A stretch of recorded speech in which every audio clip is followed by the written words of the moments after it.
Assalamualaikum warahmatullahi wabarakatuh. Salam rahayu para pemirsa channel YouTube Kisah Para Leluhur Nusantara. Pada kesempatan kali ini kita akan membahas tentang masa keemasan dan kejayaan Kerajaan Majapahit. Ya, Majapahit adalah kerajaan besar yang pernah berdiri di Pulau Jawa. Pada masa kejayaannya, wilayah kerajaan sangatlah luas karena hampir menguasai wilayah Indonesia dan wilayah yang kini menjadi negara Malaysia, Singapura, Brunei, dan Filipina. Masa kejayaan Majapahit dimulai ketika Hayam Wuruk naik tahta. Tetapi sebelum itu, pada masa Raja Patni, Gayatri atau Ibu Hayam Wuruk memerintah, Kerajaan Majapahit sudah berada pada zaman kegemilangan. Raja Patni atau Gayatri wafat pada tahun 1350. Setelah ibundanya wafat, Ratu Tribhuwana Tunggadewi menyerahkan tahta Majapahit kepada putranya, Hayam Wuruk. Ketika naik tahta, Hayam Wuruk baru berusia 16 tahun. Setelah naik tahta, Hayam Wuruk bergelar Sri Raja Sanegara. Pada masa pemerintahan Hayam Wuruk, Majapahit mengalami zaman keemasan. Hayam Wuruk didampingi oleh Mahapati Gajah Mada. Hayam Wuruk menjadi Raja Majapahit yang paling terkenal. Gajah Mada meneruskan cita-citanya. Satu persatu kerajaan di Nusantara dapat ditaklukkan menjadi bawahan Majapahit. Wilayah kerajaannya meliputi hampir seluruh wilayah Nusantara sekarang, ditambah Tumasik atau Singapura dan juga Semenanjung Melayu. Kebesaran Majapahit mencapai puncaknya pada zaman pemerintahan Ratu Tribhuwana Tunggadewi pada tahun 1328 sampai 1350 Masehi, dan mencapai zaman keemasan pada masa pemerintahan Prabu Hayam Wuruk, yaitu 1350 sampai 1389 Masehi, dengan Mahapati Gajah Mada yang tersohor di pelosok Nusantara.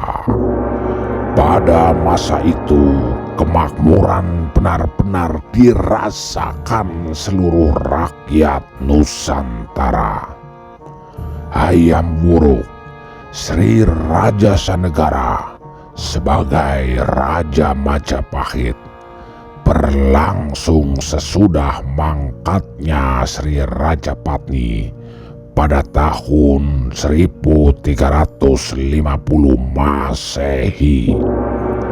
Hal ini dibuktikan dalam Piagam Singosari yang menjelaskan bahwa dengan penobatan Hayam Wuruk sebagai Raja Majapahit, Tribhuwana Tunggadewi berhenti memaguk tampuk pimpinan kenegaraan.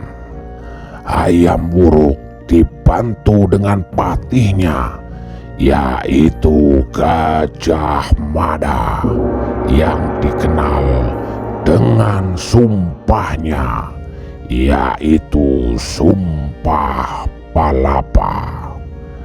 Dia bersumpah tidak akan merasakan palapa atau menikmati istirahat sebelum menyatukan Nusantara di bawah naungan Majapahit.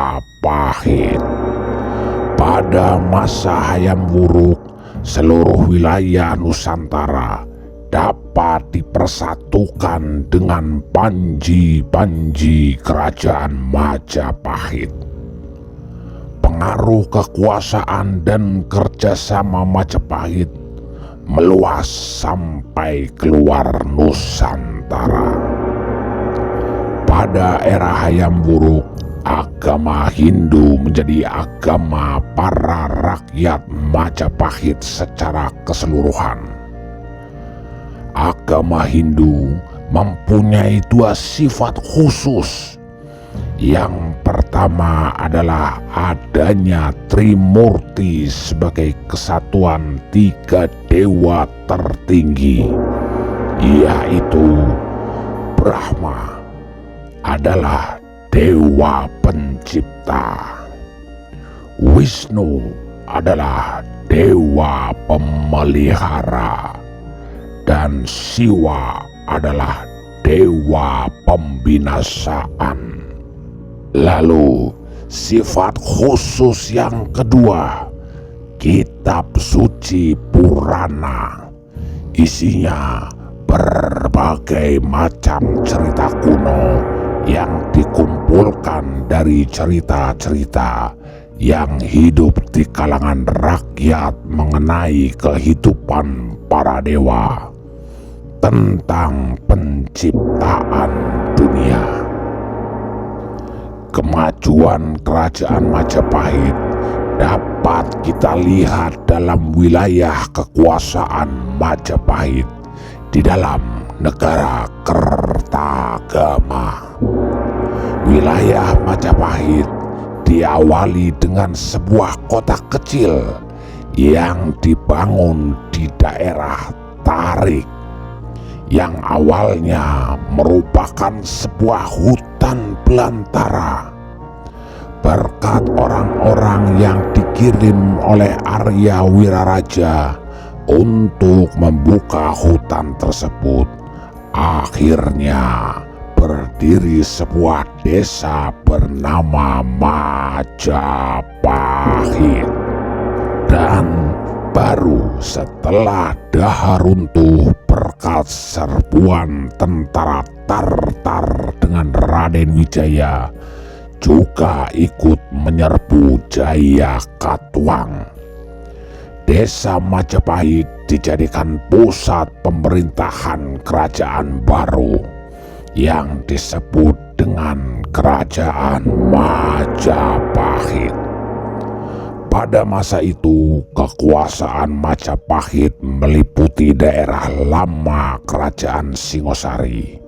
Hanya sebagian saja wilayah Jawa Timur.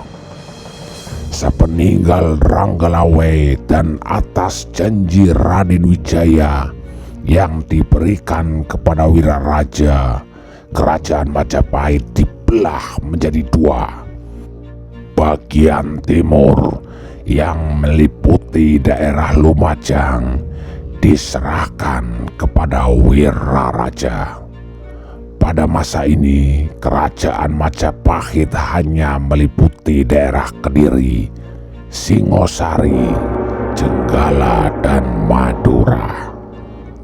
Wilayah Majapahit akhirnya diperluas berkat penundukan Sadeng di tepi sungai Badadung dan Keta di pantai utara dekat Penarukan seperti diberitakan dalam negara Kertagama. Pada masa ini, Majapahit menguasai seluruh wilayah Jawa Timur dan Pulau Madura. Baru setelah Jawa Timur dikuasai penuh, Majapahit mulai menjangkau pulau-pulau di luar Jawa yang disebut Nusantara. Hayam Wuruk juga memperhatikan kegiatan kebudayaan.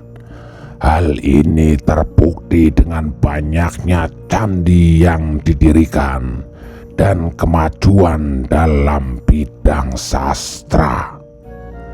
Candi-candi peninggalan Majapahit antara lain Candi Sawentar, Candi Sumberjati, Candi Surawana, Candi Tikus, dan Candi Jabung. Sedangkan karya sastra yang terkenal pada masa kerajaan Majapahit ialah Kitab Negara Kertagama karangan Empu Prapanca dan Kitab Sutasoma karangan Empu Tantular. Pada masa pemerintahan Hayam Wuruk terjadi Perang Pupat. Mengenai Perang Pupat dapat pemirsa saksikan di dalam video Perang Pupat yang sudah kami tayangkan sebelum video ini. Perang Pupat terjadi antara kerajaan Majapahit dengan kerajaan Pajajaran. Hayam Wuruk bermaksud mempersunting putri Raja Pajajaran, yaitu Putri Dyah Pitaloka. Raja Pajajaran pada saat itu dengan pengikutnya mengantarkan Putri Dyah Pitaloka ke Majapahit. Sesampainya di daerah Pupat, rombongan berhenti menunggu jemputan dari istana Majapahit yang dipimpin oleh Gajah Mada. Di Pupat inilah terjadi perselisihan. Pendapat Gajah Mada menghendaki agar perkawinan itu dilaksanakan dengan cara Sri Baduga Maharaja menyerahkan Dyah Pitaloka sebagai persembahan kepada Hayam Wuruk. Di lain pihak, Sri Baduga merasa terhina dengan perkataan Gajah Mada. Akhirnya terjadilah peperangan yang tidak bisa dihindari. Kemudian Hayam Wuruk menikah dengan Paduka Sore, anak Priwengker Wijaya Rajasa. Dari pernikahan tersebut, Hayam Wuruk mempunyai putri Kusumawardhani. Dari selir yang lain, Hayam Wuruk mempunyai putra, yaitu Priwirabumi.